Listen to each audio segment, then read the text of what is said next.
प्रस्तुत विद्यार्थियों, जैसा कि आज हम आपके साथ लग करके एक चैप्टर है हाई स्कूल का संस्कृत खंड का जो बहुत ही महत्वपूर्ण है, वाराणसी।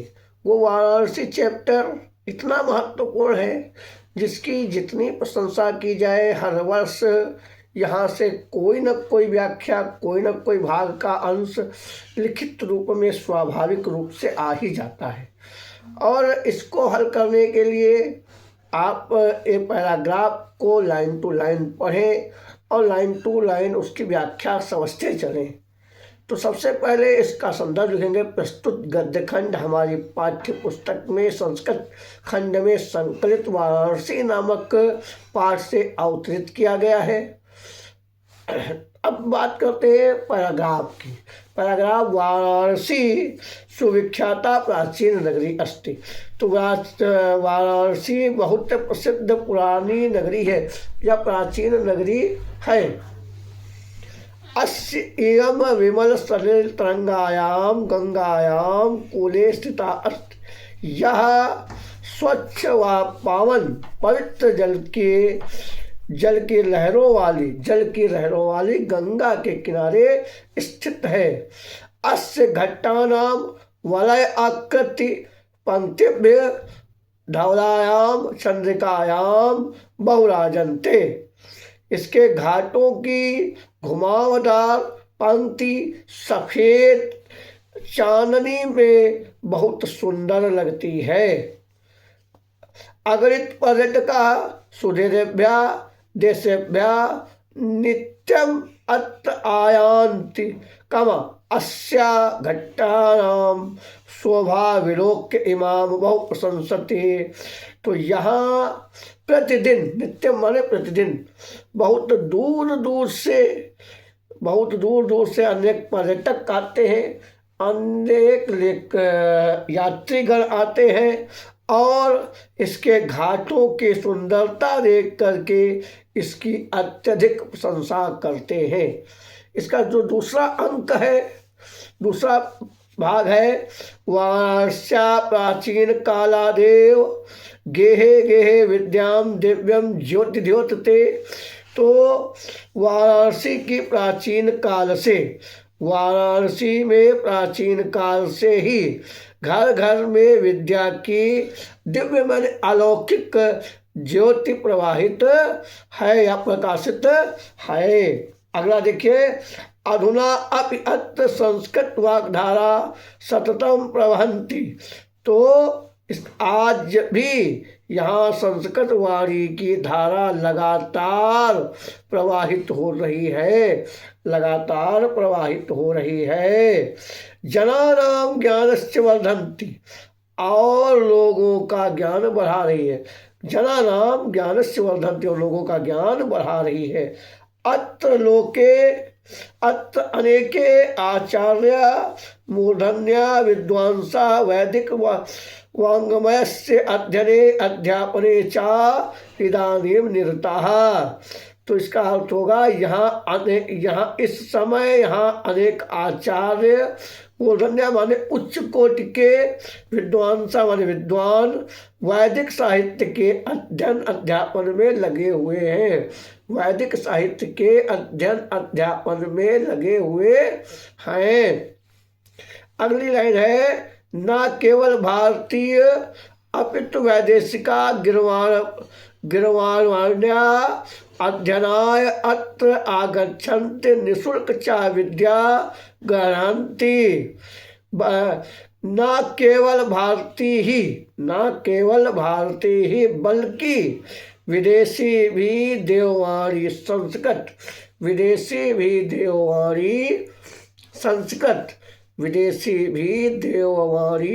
संस्कृत के अध्ययन के लिए यहाँ आते हैं और निःशुल्क विद्या प्राप्त करते हैं।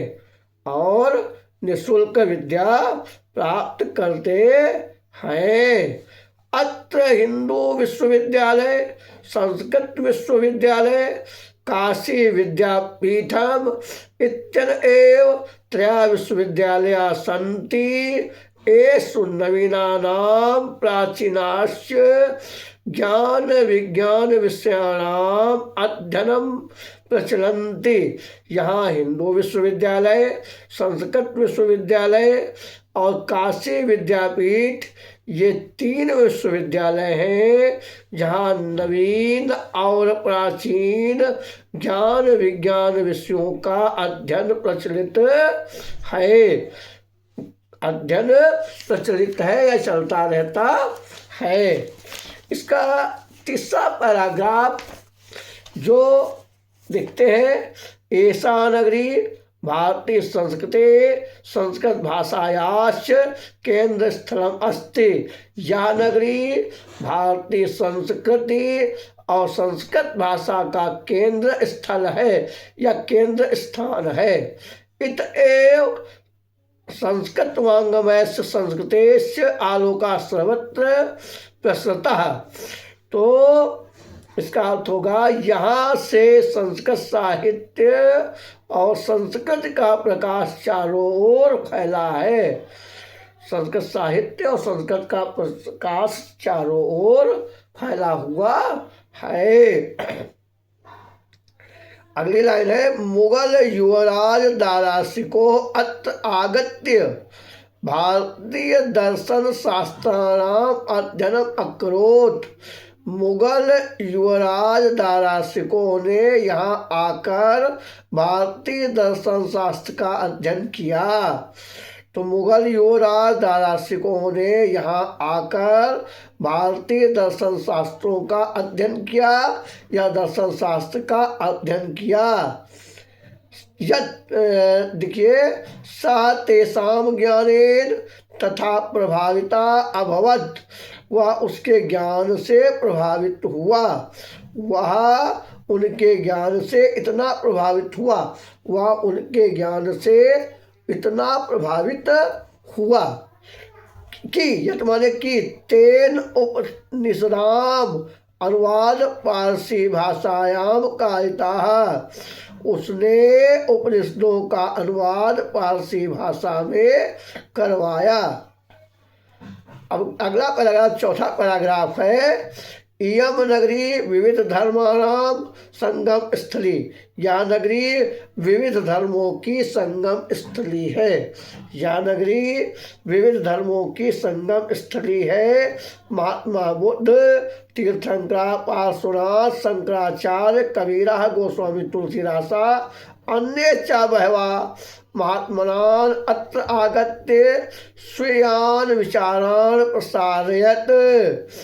तो महात्मा बुद्ध, तीर्थंकर पार्श्वनाथ, शंकराचार्य, कबीर, गोस्वामी तुलसीदास तथा अन्य बहुत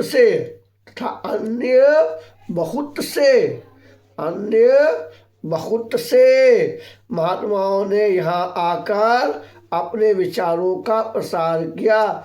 यहाँ आकर अपने विचारों का प्रसार किया।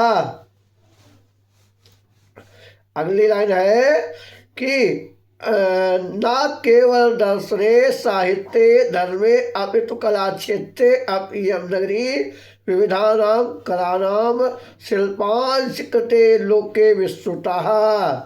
न केवल दर्शन साहित्य और धर्म में ही, न केवल दर्शन साहित्य और धर्म में ही और शिल्पों के लिए और कला के क्षेत्र में भी यह नगरी और कला के क्षेत्र में भी यह नगरी तरह तरह की कलाओं और शिल्पों के लिए विश्व भर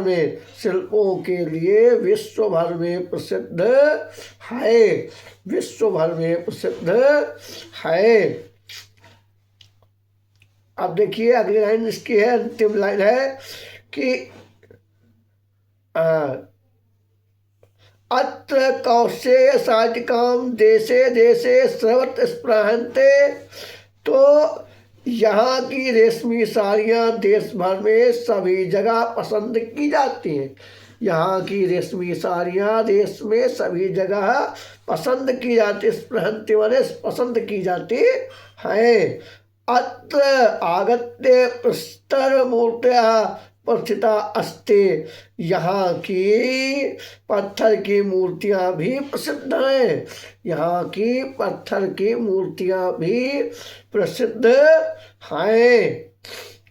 और अगले देखिए इसमें कि लाइन इंपॉर्टेंट है, इयम निजाम प्राचीन परंपरान इदानीम अपि परिपालयति तथैव गीयते कभी भी। तो कि यह अपनी प्राचीन परंपरा का इस प्रकार इस समय भी पालन कर रही है। यह अपनी प्राचीन परंपरा का इस समय भी पालन कर रही है, इसीलिए कवियों के द्वारा कहा गया है। ये एक अंतिम महत्वपूर्ण श्लोक है। और श्लोक क्या है?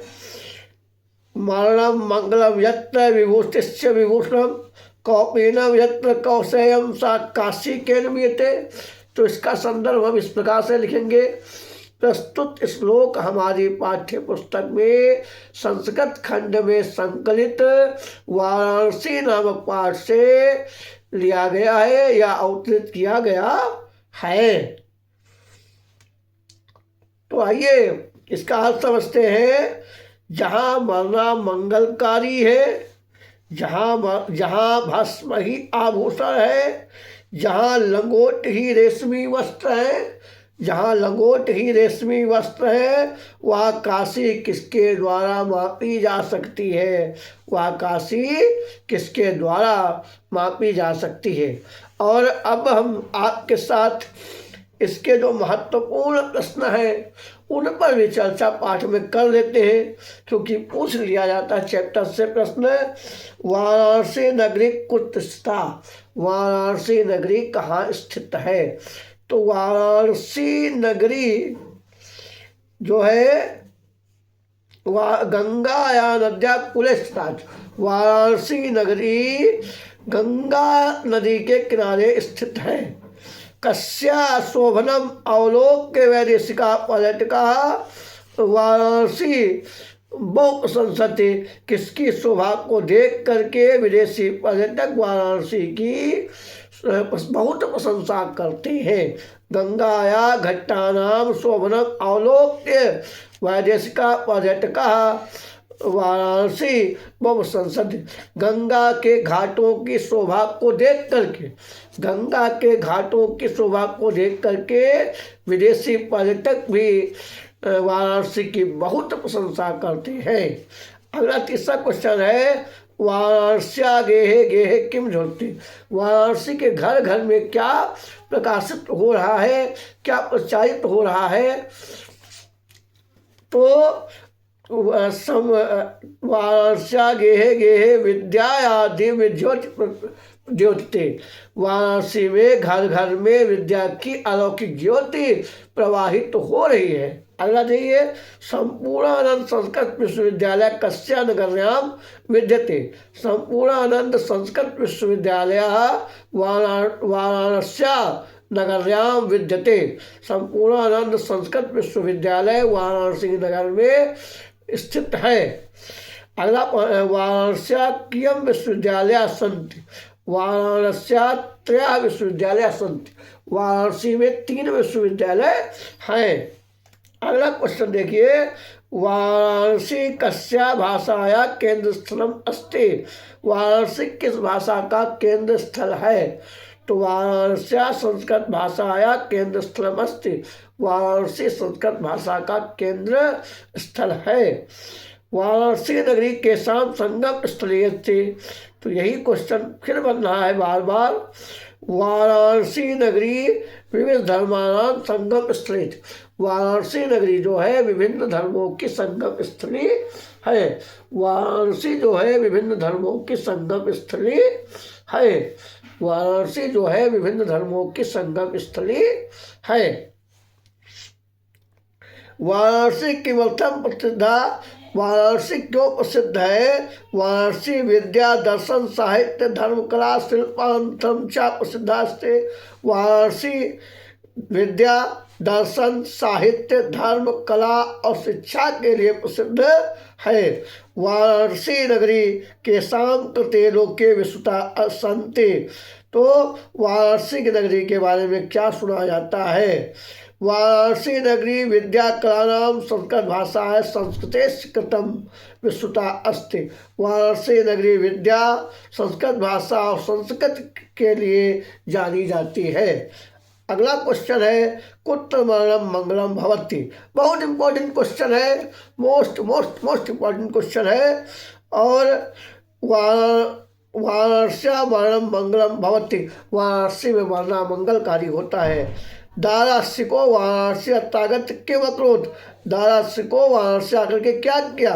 दारासिको वाराणसी आगत भारतीय दर्शन शास्त्राणाम अध्यापनम अकरोत्, दारासिकों ने वाराणसी में आकर के भारतीय दर्शन शास्त्र का अध्ययन किया। अंतिम का मुगल युवराज उपनिषदाम अनुवादम पारसी भाषा कारिता, किस मुगल शासक ने अपने साहित्य का अनुवाद, उपनिषद का अनुवाद पारसी भाषा में करवाया? तो दारासिको मुगल युवराज उपनिषदम अनुवादम पारसी भाषायाम कारिता। तो दारासिको मुगल युवराज ने अपने उपनिषदों का पारसी भाषा में अनुवाद कराया। प्रिय विद्यार्थियों, ये बहुत इम्पोर्टेंट चैप्टर्स है। इसके अर्थ को, इसके प्रश्नों को एक साथ मैंने आपके साथ साझा किया है। और जुड़े रहने के लिए और अच्छा पढ़ने के लिए और अच्छा जानने के लिए मेरे साथ जुड़े रहें। और समय आपका नहीं इंतजार करेगा। और जाते जाते मैं ग्रहण कर लूँ, चला जाता हूँ हंसता खेलता मौज हवादिस से, अगर हो आसानियाँ तो ज़िंदगी दुश्वार हो जाए। जय हिंद, जय भारत। तो